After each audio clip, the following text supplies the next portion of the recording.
Let's go over to Shillong now, where after 3 days of unrest due to pitched battle between police and angry mob that led to imposition of indefinite curfew in affected areas, situation has improved slightly with no major incidents overnight. Curfew was relaxed in the day by the state government, even as Meghalaya Chief Minister Conrad Sangma, in an exclusive interview to NDTV's Ratnadeep Chaudhary, claimed that the state government had been able to figure out the people and design behind the unrest.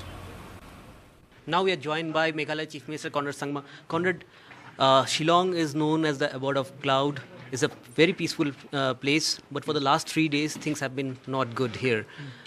Has the government been able to identify who these people are behind this kind of mob violence?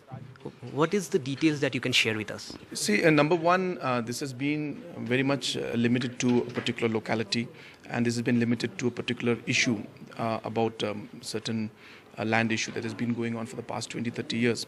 And one particular incident, a small incident took place, it sparked this whole thing. We have been in touch and engaged with almost all the organizations, all the people, leaders, headmen of all the localities concerned, and we have found that everybody wants a peaceful solution to this, and everybody doesn't want the agitation anyway to continue. In the first 48 hours, restraint was there from the police to ensure that innocent people are not affected, and we maintained that. And in the process, police has really, suffered a lot. 30 of our police personnel have been injured because of the restraint they did, and they did not respond. Respond means they were not aggressive. They were responding, but they were not aggressive. So right now, we have come to also understand, after catching a few people who were there, that there are people who are funding this particular program, this particular agitation. We have also found out that there are alcohol is being distributed to them, and that also not simple but expensive alcohol.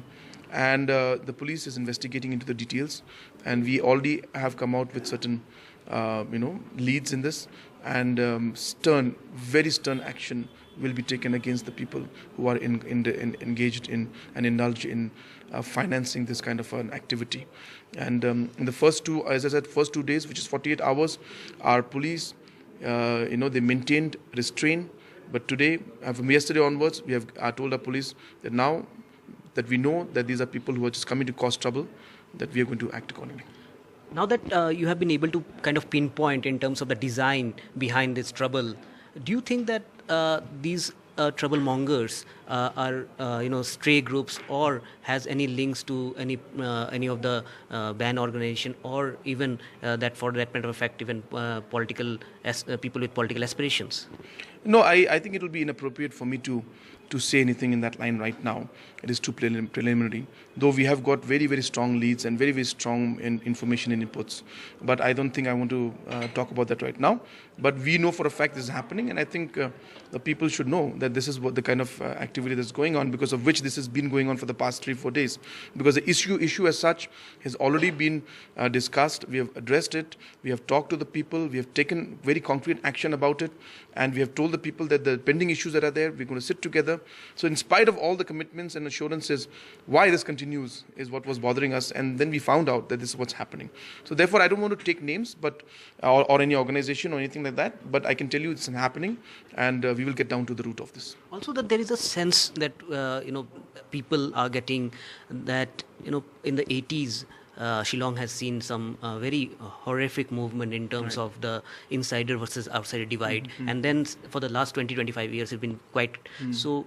Do you think that this has also an elements to turn into a communal thing? No. I think I've been very clear. I think today even the communities that have come from Delhi who are concerned about this, when they were in Delhi they had a different opinion, but when they came here they engaged with so many of the other communities, and all of them have said that there's no problem. We are moving around, our work is continuing. The problem is very much in a particular locality, in a particular location, with a particular issue.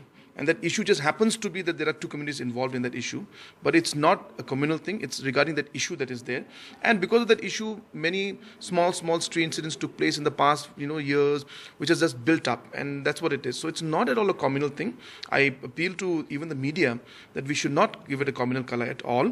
It's an issue that is very much based on a particular location, and which we will find a way and we will resolve. One last thing: the fact that you said that it is dependent on a local issue, and it seems that governments in past have allowed this issue to brew, and that's why there have been strains. No, it's not about allowing it to brew or not, but obviously, it's about a land, and therefore there are claims and counterclaims, and then there are cases, and there are different memos given. So we need to look into that, and maybe the past governments tried to resolve it, they didn't find it, but we are committed to it, and we want to find an amicable solution.